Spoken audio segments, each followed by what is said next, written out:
Capítulo 2. Todas las mañanas, Dominique se despertaba con el proyecto de vivir un día que tuviese algún significado en su existencia. El objeto de aquel día era no ir a la cantera. Había perdido la libertad que tanto amaba.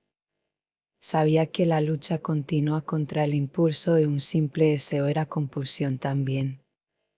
Fue a visitar a unos vecinos que vivían lejos, a una familia rica y agradable que la había aburrido en Nueva York. No había visitado a nadie durante todo el verano. Se asombraron y quedaron encantados al verla. Se sentó al borde de la piscina, entre un grupo de personas distinguidas, y observó la atmósfera de fastidiosa elegancia que la rodeaba. Notó los cambios de actitud de todas aquellas personas cuando se dirigían a ella. Contemplaba la imagen de él en la piscina y le pareció más delicadamente austera que las otras. Y pensó con un estremecimiento vicioso que harían aquellas personas si leyesen en su espíritu, al saber que estaba pensando en un obrero de la cantera, pensando en su cuerpo con una intimidad penetrante que nadie emplea en otro cuerpo que no sea el propio.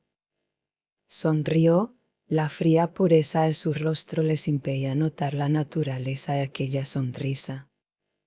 Una noche, uno de los invitados le ofreció llevarla a su casa. Era un poeta joven y muy famoso, pálido, delgado. Tenía una boca suave y sensitiva y los ojos heridos por todo el mundo. Dominique advirtió la atención anhelante con que él la miraba desde hacía largo rato. Conforme viajaban en el crepúsculo, vio que se le acercaba vacilante. Oyó que su voz susurraba todas aquellas cosas suplicantes e incoherentes que había escuchado tantos hombres. Él detuvo el coche. Sintió que los labios de él se habían posado sobre sus hombros. Se separó de ella un salto. Quedóse inmóvil un instante todavía, porque si se movía tenía miedo de rozarse con él y no hubiera podido soportarlo. Después se arrojó por la puerta abierta, saltó y la hizo sonar al cerrarla, como si el estrépito del sonido pudiese borrarlo de la existencia, y corrió ciegamente. Después de un momento se detuvo y luego continuó caminando, temblando, por un camino oscuro, hasta que vio la línea de los tejados próximos a su casa. Se detuvo mirando en torno con el primer pensamiento coherente de su asombro. Tales incidentes le habían ocurrido a menudo en el pasado, con la diferencia de que entonces se había divertido, no había sentido repugnancia, no había sentido nada. Caminó lentamente por el césped que rodeaba la casa. Se detuvo en la escalera que conducía a su habitación. Comenzó a pensar en el hombre de la cantera. Se dijo, con palabras claras, bien precisas, que aquel hombre la quería. Lo había sabido antes, lo supo desde la primera vez que la había mirado, pero nunca se lo había dicho a sí misma. Se rió. Miró en torno el esplendor silencioso de la casa. La casa hacía ridículas sus palabras. Sabía lo que no le ocurriría nunca y la clase de sufrimientos que le impondría él. Durante varios días recorrió la casa con satisfacción. Era su defensa. Oía las explosiones de la cantera y se reía, pero estaba demasiado segura y la casa estaba totalmente a salvo. Sintió deseos de acentuar aquella seguridad desafiando el peligro. Eligió la repisa de mármol de la chimenea de su habitación. La quiso romper. Se arrodilló, martillo en mano, tratando de hacer pedazos el mármol. Lo golpeó, el brazo delgado pasaba rápidamente sobre su cabeza, con feroz impotencia. Sintió dolor en los huesos de los brazos y en la espalda. Logró agrietar el mármol. Se fue a la cantera. Lo vio desde lejos y se acercó a él. «Hola», dijo, demostrando sorpresa. Él detuvo el barreno y lo apoyó en una de las gradas de la piedra. Hola, contestó. Pensando en usted, dijo amablemente, y se detuvo. Después, agregó con la voz fluyente, en tono de obligada invitación, porque tengo un trabajito en mi casa. ¿Le gustaría ganarse un dinero extra? Ciertamente, señorita Francon. ¿Quiere venir a mi casa esta noche? La entrada de los sirvientes está por el camino Ringwood. Se me ha roto una repisa de mármol y he de sustituirla. Quiero que la saque y haga poner una nueva. Creyó que rehusaría, pero él preguntó. ¿A qué hora tengo que ir? A las 7. ¿Cuánto le pagan aquí? A 62 centavos la hora. Estoy segura de que eso es lo que vale. Estoy dispuesta a pagarle el mismo precio. ¿Sabe cómo encontrar mi casa? No, señorita Francon. Pídale a cualquiera del pueblo que se lo indique. Sí, señorita. Se fue desalentada. Sintió como si un secreto entendimiento se hubiese perdido. Él había hablado como si se tratase de un simple trabajo que pudiera habérselo ofrecido a cualquier otro obrero. Después volvió a sentir ese sentimiento de vergüenza y de placer que él siempre le producía. Se dio cuenta de que el entendimiento era más íntimo y flagrante aún, pues al aceptar un ofrecimiento tan poco natural, él había demostrado, al no asombrarse, cuánto era lo que sabía. Le pidió al viejo sirviente y a su esposa que aquella tarde se quedasen en la casa.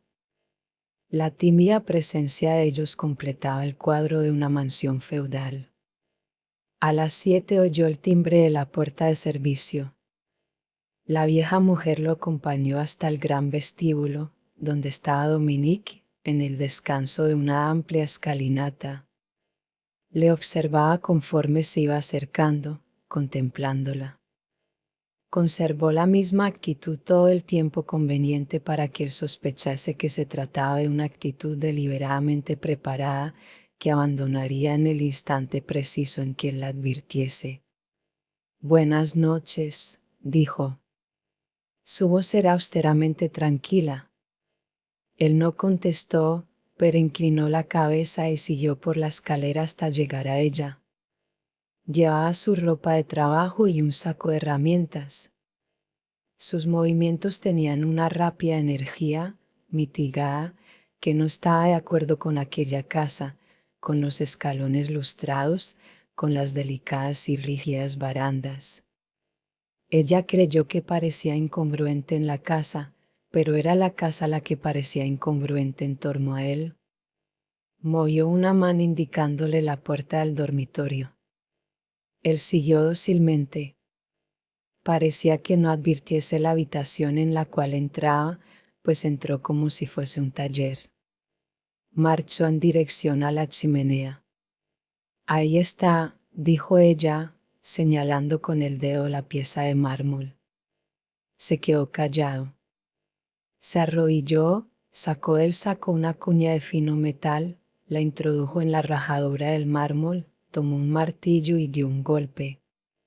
El mármol se partió en un corte largo y profundo. Levantó la vista hacia ella. Era la mirada que temía, una mirada de risa que no se podía contestar, porque la risa no se veía, se sentía solamente. Ahora que está roto, hay que reemplazarlo. ¿Sabe qué clase de mármol es este y dónde se puede comprar una pieza semejante? Preguntó ella con calma. Sí, señorita. Siga entonces, sáquelo. Sí, señorita. Se quedó observándole. Le resultaba extraño sentir aquella necesidad insensata de observar el proceso mecánico del trabajo, como si sus ojos lo estuvieran ayudando. Ella se dio cuenta de que temía contemplar la habitación en la cual estaban. Esto le hizo levantar la cabeza. Vio el tocador, El borde del espejo parecía una estrecha cinta de seda verde en la semioscuridad y la vitrina de cristal. Había un par de chinelas blancas, una toalla de un azul pálido en el suelo, cerca del espejo, un par de medias sobre un brazo del sillón.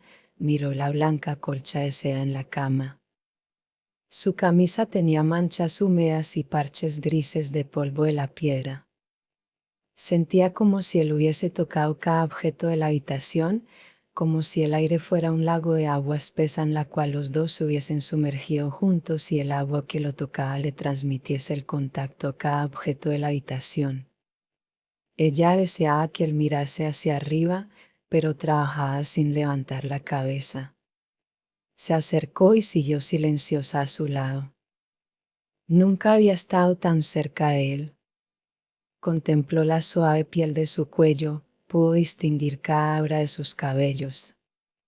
Miró la punta de su sandalia, estaba a una distancia de 1 pulgada de su cuerpo, con el más mínimo movimiento que hubiese hecho con el pie hubiera tocado el cuerpo de él.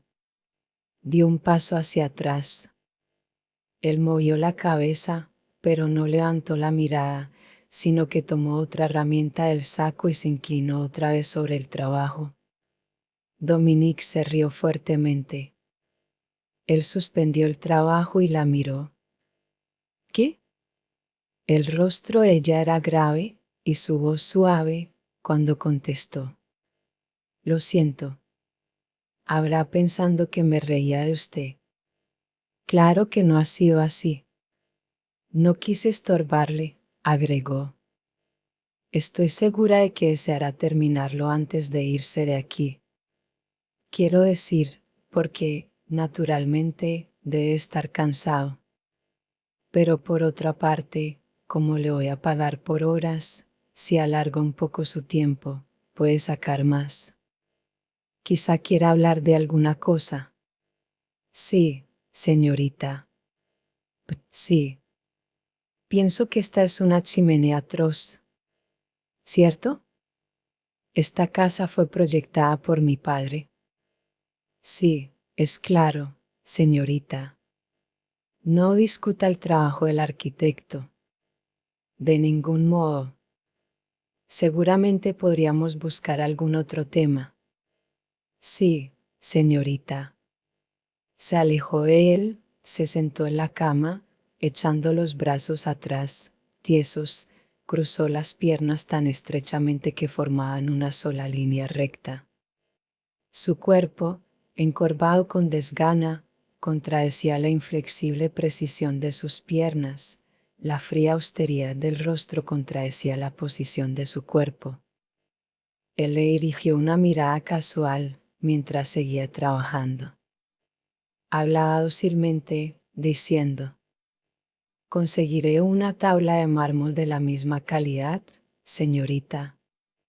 Es muy importante distinguir las distintas clases de mármol.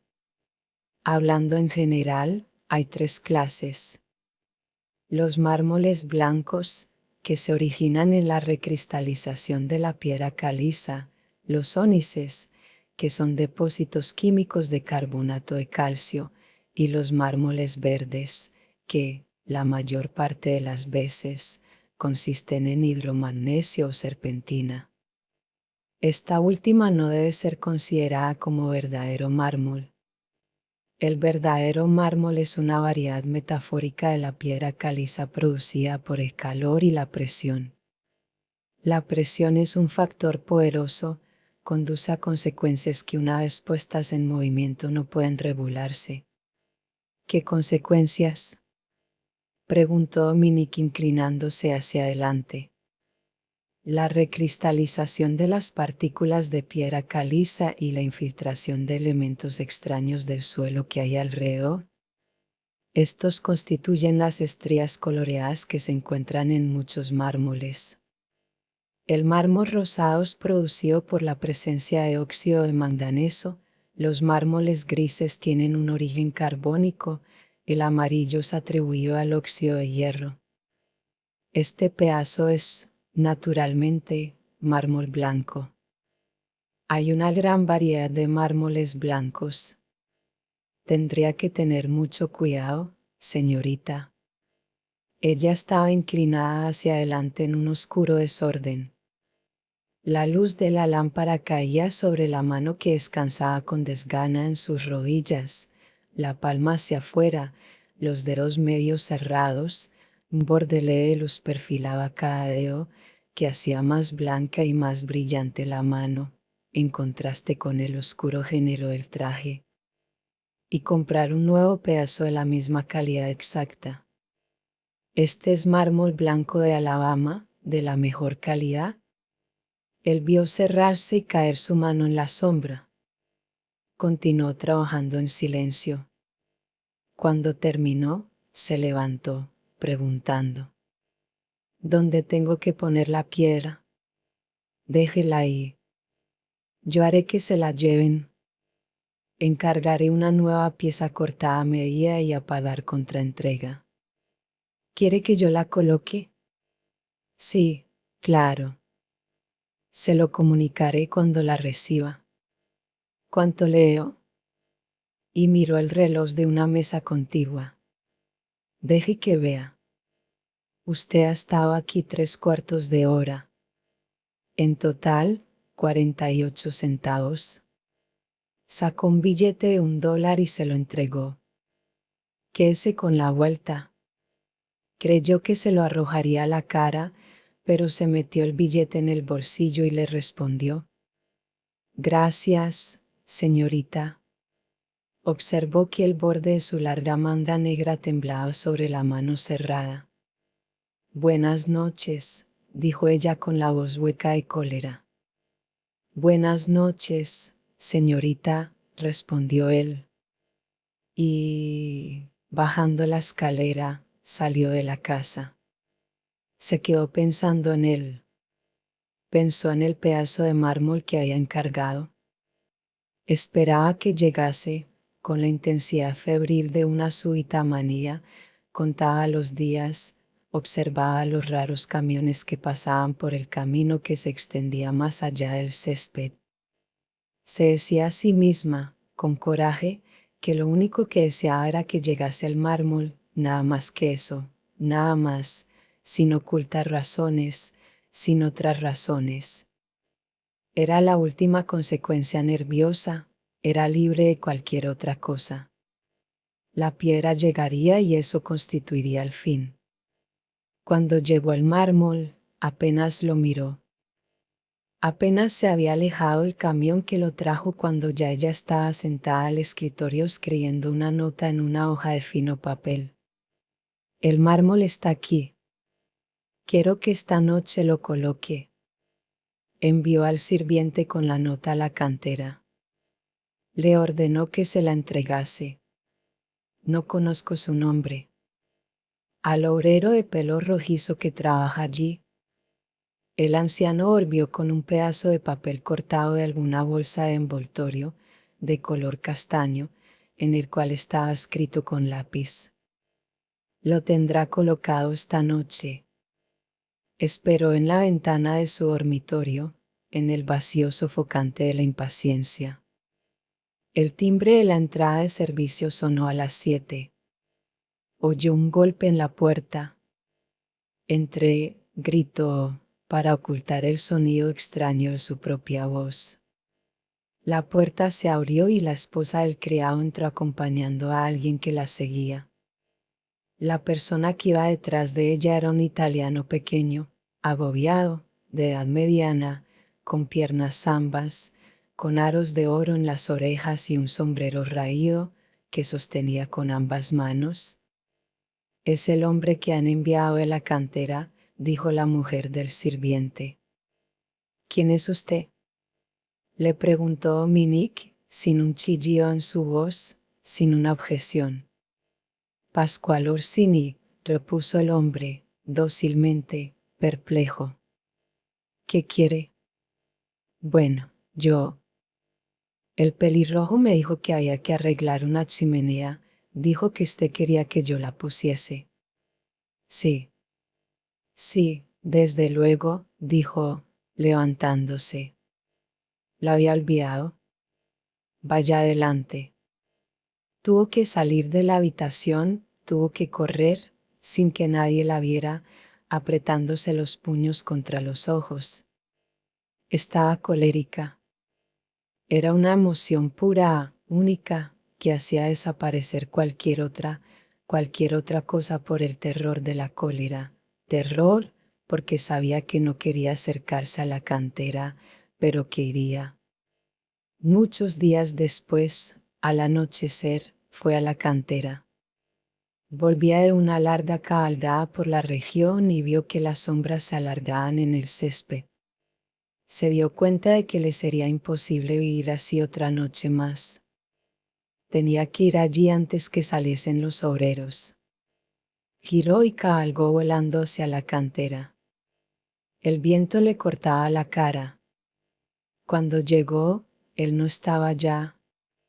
Supo enseguida que no estaba allí, aunque era el instante preciso en que los trabajadores salían y muchos enfilaban las sendas de la olla pétrea. Esperó, buscándolo, con los labios apretados. Pero notó que se había ido. Cabalgó por los bosques. Corría al azar entre muros de hojas que se mezclaban, al frente, con el crepúsculo, que se cerraba. Se detuvo, arrancó una rama de un árbol, le quitó las hojas y usó como látigo la caña flexible, castigando al caballo para que marchase más rápidamente. Sentía como si la velocidad apurase la marcha de la noche, como si forzara las horas para que pasaran con más rapidez, como si fuera a permitirle saltar a través del tiempo para alcanzar la mañana próxima antes que llegase. Y entonces vio que él iba caminando solo por una senda que se extendía delante. Corrió, lo alcanzó y se detuvo de golpe. La detención repentina la empujó hacia adelante y después hacia atrás, como un resorte que se contrajera. Se detuvo. No se dijeron nada. Se miraron el uno al otro. Ella pensó que cada instante de silencio que transcurría era una traición. Aquel encuentro sin palabras era demasiado elocuente. Reconocían que no eran necesarios los saludos. ¿Por qué no fue a colocar el mármol? Pensé que no había ninguna diferencia en que fuese yo o fuera otro. ¿O había alguna diferencia, señorita? Sintió las palabras, no como un sonido, sino como un golpe descargado en la boca. Levantó la rama que tenía, le azotó el rostro y partió al instante. Dominique estaba sentada junto al tocador, en su dormitorio. Era muy tarde. No había un solo ruido en toda la casa, vasta y vacía. Las ventanas, de estilo francés, estaban abiertas y no había el más leve murmullo de hojas en el jardín, oscuro, que se extendía allá abajo. La ropa de su cama estaba doblada, esperándola. La almohada blanca contra las ventanas, altas y negras. ¿Trataría de dormir? Hacía 3 días que no lo veía. Se puso las manos sobre la cabeza, apretando con las curvas de las palmas la superficie de sus cabellos. Apretaba los dedos, húmedos de perfume, en el hueco de las sienes y los dejaba allí un momento. Sentía alivio en la piel con la frialdad contráctil del líquido. Una gota de perfume quedó sobre el cristal del tocador, una gota brillante como una gema y tan costosa como ella. No oyó el ruido de los pasos en el jardín. Los oyó cuando subían la escalera de la terraza. Se levantó frunciendo el ceño y miró por la ventana. Entró él. Llevaba su ropa de trabajo, la camisa, sucia, con las mangas arrolladas, los pantalones sucios con el polvo de la piedra. Se quedó mirándola. En su rostro no había una sonrisa de entendimiento. Parecía fundido, austero de crueldad, ascético de pasión, con las mejillas hundidas y los labios abatidos, apretados. Ella se puso en pie, Se quedó así con los brazos echados para atrás y los dedos separados. Él permaneció inmóvil. Ella vio una vena de su cuello que se hinchaba, latía y se encogía otra vez. Después se acercó a ella. Rourke se despertó por la mañana y pensó que la noche anterior era como un punto alcanzado, como un alto en la agitación de su vida. Iba hacia adelante a causa de tales pausas, como en los instantes que marchaba hacia la casa de Heyer, cuando estaba en construcción, así era la noche pasada. La noche anterior había sido lo que el edificio, una reacción que le daba conciencia de su vida. Se habían unido en una comprensión más allá de la violencia. Si ella hubiese significado menos para él, no la habría tomado como la tomó. Si ella hubiese significado menos, no habría luchado tan desesperadamente. La exaltación no repetida era un reconocimiento que los dos comprendían. Fue a la cantera y trabajó como de costumbre. Ella no fue y él no esperó que fuese. Pero su recuerdo persistía y lo guardaba con curiosidad. Le resultaba extraño tener conciencia de la existencia de otra persona, sentirla como una necesidad urgente y próxima, una necesidad sin calificativos, ni agradable, ni dolorosa, simplemente final, como un ultimátum. Le resultaba importante saber que ella existía en el mundo. Le resultaba importante pensar en ella, en cómo se habría despertado, cómo se habría movido. Aquella noche, a la hora de cenar en la cocina ahumada, abrió un diario y vio el nombre de Roger Enright en las líneas de una columna de chismes. Leyó el siguiente y corto párrafo. Parece que otro proyecto va camino del cesto de los papeles. Parece que Roger Enright, el rey del petróleo, tendrá que abandonar la idea esta vez. Tendrá que quedarse sin su último sueño dorado, el de la casa Enright. Desilusión de arquitecto, se dice. Parece que el insatisfecho señor Enright les ha mostrado la puerta a media docena de grandes arquitectos. Eminencias todos ellos. Rourke sintió la violencia con que había tenido que combatir para no echarse a perder demasiado, la violencia de la impotencia frente a la imagen de lo que podía ser, de lo que habría sido posible, y que para él estaba cerrado para siempre. Entonces, sin ninguna razón, se acordó de Dominique Francon. En su mente ya no tenía nada que ver con tales cosas y le disgustó advertir que su recuerdo se mezclaba con ellas. Pasó una semana. Una noche encontró en su cama una carta que había sido remitida desde su oficina última a su antiguo domicilio en Nueva York y desde allí a Mike, que la envió a Connecticut. La dirección impresa en el sobre de una compañía de petróleo no le decía nada. Abrió la carta y leyó lo siguiente. Estimado señor Rourke, desde hace tiempo trato de ponerme en contacto con usted, pero no he podido hallarle. Le agradeceré se ponga en comunicación conmigo en cuanto pueda. Me gustaría discutir con usted mi futura casa Enright, si es que este es el hombre que edificó la tienda Fargo. Suyo sinceramente, Roger Enright. Una hora más tarde Rourke estaba en el tren. Cuando se puso en marcha, recordó a Dominique y pensó que la dejaba atrás. Aquel pensamiento le pareció distante y sin importancia. Se asombró al comprender que aún en aquel instante pensaba en ella. Una mañana encontró ella una carta sobre la mesa del comedor. Era de Alba Scarrett. Cuando vuelve, Dominique. No puedo expresarle cuánto la echamos de menos. Usted no es una persona consoladora para tenerla cerca. En realidad, me da algo de miedo y aun a riesgo de inflar su ego, le confieso que la esperamos impacientemente. Será como el retorno de una emperatriz. La leyó y se sonrió. Pensó, Si supiesen esas personas que mi antigua vida Vesto le infundió un terror interior, ha sido violada por un pillo pelirrojo de una cantera de granito. Yo, Dominique Francon. A través del altivo sentimiento de humillación, las palabras le proporcionaron el mismo placer que si estuviera en sus brazos.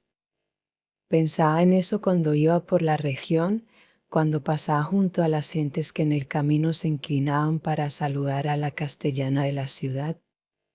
Quería gritarlo, para que todos lo supiesen. No tenía conciencia de los días que pasaban. Se sentía contenta con la extraña separación, sola con las palabras que se repetía a sí misma.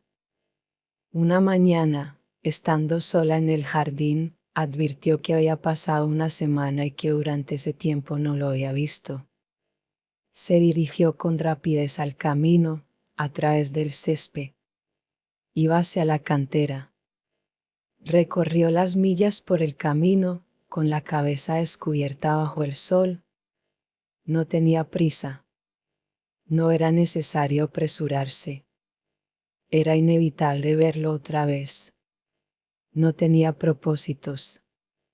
La necesidad era demasiado grande para anunciar un propósito.